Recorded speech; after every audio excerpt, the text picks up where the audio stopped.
O universo da DC nos cinemas sempre foi repleto de tentativas ambiciosas.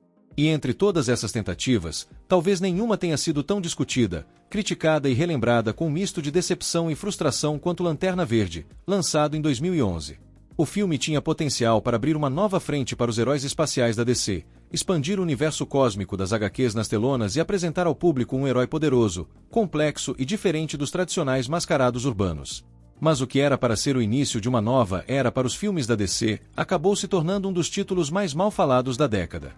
Estrelado por Ryan Reynolds como Hal Jordan, o filme traz uma adaptação do herói da Tropa dos Lanternas Verdes, uma força intergaláctica de paz e ordem comandada pelos Guardiões do Universo. A ideia era ambiciosa: misturar ficção científica com ação de super-herói, efeitos especiais grandiosos, batalhas cósmicas e temas como coragem, medo e responsabilidade. O estúdio apostou alto, mas enfrentou uma série de problemas: roteiro inconsistente, personagens mal desenvolvidos, efeitos visuais questionáveis e uma direção sem identidade clara. O filme dividiu críticas na época, mas ao longo dos anos passou a ser usado como exemplo do que não fazer em adaptações de quadrinhos. Mas será que ele é realmente tão ruim assim? Ou há algo bom ali que passou despercebido na época? A história: um piloto, um anel e uma missão intergaláctica. A trama começa com uma introdução narrada que tenta contextualizar o espectador no universo da Tropa dos Lanternas Verdes, uma espécie de força policial cósmica formada por milhares de guerreiros espalhados por diferentes planetas, todos armados com anéis de poder capazes de materializar qualquer coisa através da vontade. Esses lanternas são guiados pelos Guardiões, seres antigos que criaram a tropa para combater o medo e proteger o universo. No meio desse contexto grandioso, conhecemos Hal Jordan, um piloto de testes da Terra com um histórico de irresponsabilidade e arrogância. Depois de um acidente com uma nave experimental, Hal é inesperadamente escolhido pelo Anel do Lanterna Bin-Sur, que morre após ser atacado por uma entidade cósmica chamada Parallax, que se alimenta do medo. Hal é levado ao planeta Oa, centro da Tropa dos Lanternas Verdes, onde é treinado por outros lanternas, como o rigoroso Kilowog e o guerreiro tático Sinestro. Mas Hal se sente deslocado, inseguro e sem acreditar que realmente merece aquele poder. Enquanto isso, Parallax se aproxima da Terra, e o cientista Hector Ramon, contaminado por restos de energia de Parallax, começa a se transformar em uma criatura deformada e poderosa. O conflito se intensifica quando Hal precisa decidir se foge das suas responsabilidades ou enfrenta seus medos, se tornando o herói que a Terra e a tropa precisam. Tudo isso ao lado de sua ex-namorada Carol Ferris, que serve como interesse amoroso e voz da razão durante boa parte do filme. Hal Jordan: um herói em conflito ou um protagonista mal escrito? O Hal Jordan das HQs é um personagem complexo. Ele é corajoso, impulsivo, carismático, mas também tem dúvidas e uma forte carga emocional. No filme, a tentativa de retratar esse equilíbrio entre ousadia e medo não funciona bem. Ryan Reynolds tem o carisma necessário, mas o roteiro trata como um personagem superficial, cheio de frases prontas e reações exageradas. Há tentativas de mostrar seus traumas, como a morte do pai, também piloto, mas esses momentos são pouco explorados e não impactam a narrativa de forma convincente. Hal parece mais um típico protagonista de comédia romântica de ação do que um herói destinado a proteger o universo. Além disso, a transformação dele em lanterna é muito rápida e mal construída. Ele passa de cético a combatente intergaláctico em poucos minutos de tela, sem um arco emocional convincente. A ideia de superar o medo é jogada várias vezes como lema, mas nunca é mostrada com profundidade ou peso real. Os coadjuvantes: um universo rico, mas mal explorado. O planeta Oa, a Tropa dos Lanternas Verdes e os outros guerreiros alienígenas são elementos riquíssimos nos quadrinhos.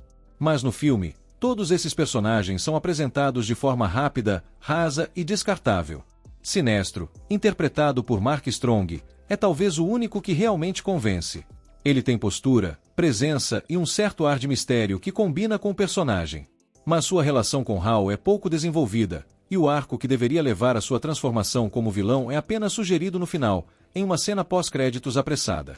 Kilowog e Tomarhe são bem caracterizados visualmente, mas aparecem pouco e têm quase nenhuma participação relevante na trama. Oa, que deveria ser um planeta vibrante e fascinante, parece vazio, digital demais e sem vida. Hector Ramon, o vilão terrestre, é tratado com um misto de pena e repulsa. Sua transformação é grotesca, mas o personagem nunca assusta de verdade. Sua conexão com Parallax é mal explicada, e sua motivação como vilão nunca se firma. Ele se sente rejeitado, mas isso não é o bastante para construir um antagonista convincente. Carol Ferris, interpretada por Blake Lively, é uma personagem com potencial. Ela é inteligente, independente e forte. Mas o filme a usa como par romântico, limitando sua função a motivar o protagonista ou servir de refém emocional. Não há química real entre ela e Hal, e sua importância acaba diminuída. Parallax, um vilão gigante, sem personalidade. Parallax, nos quadrinhos, é uma entidade poderosíssima, ligada ao conceito de medo puro. Mas no filme, ele é retratado como uma nuvem de fumaça com cara de inseto gigante. É um vilão sem carisma, sem fala, sem presença. Ele paira, destrói cidades, grita e ataca, mas nunca representa uma ameaça emocional ou narrativa real. Ele é genérico, digital e mal aproveitado. É curioso ver um vilão tão importante da mitologia do Lanterna ser reduzido a um efeito especial ruim. A luta final entre Hal e Parallax é rápida, sem peso dramático, e resolve-se com truques convenientes e pouco criativos. Não há tensão, não há risco verdadeiro, e não há emoção. Efeitos visuais. Ambição sem acabamento. Um dos pontos mais criticados do filme foi o excesso de efeitos digitais. O traje do Lanterna Verde, feito completamente por computação gráfica, foi uma escolha ousada, e que não deu certo. O uniforme parece artificial, plástico, mal integrado ao corpo de Ryan Reynolds. A máscara digital, em especial, se destaca negativamente por parecer deslocada e falsa. O planeta Oa, as construções verdes criadas pelo Anel, os alienígenas, tudo parece sair de um videogame de 2006. Em vez de criar um universo visualmente deslumbrante, o filme entrega um espetáculo digital exagerado e mal polido, que tira o peso das cenas e dificulta a imersão do público.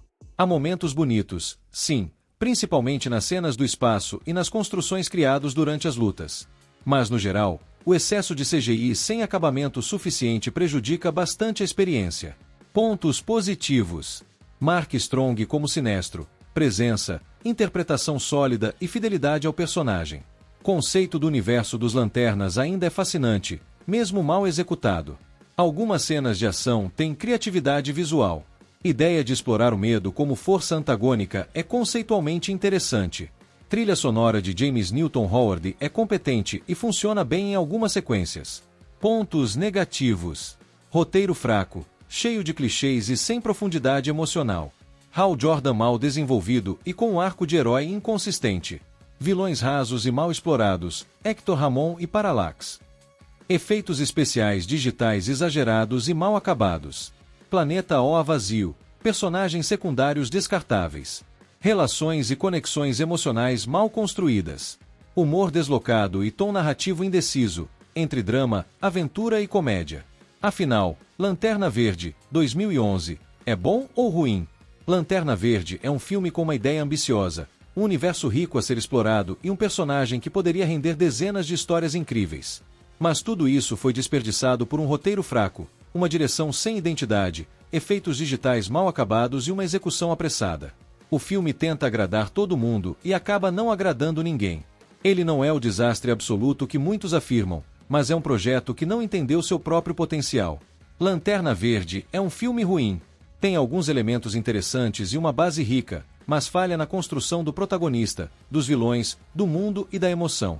É um filme que promete muito e entrega pouco, desperdiçando uma das maiores mitologias da DC nas telonas. E você, acha que ele é bom ou ruim? Comente e inscreva-se.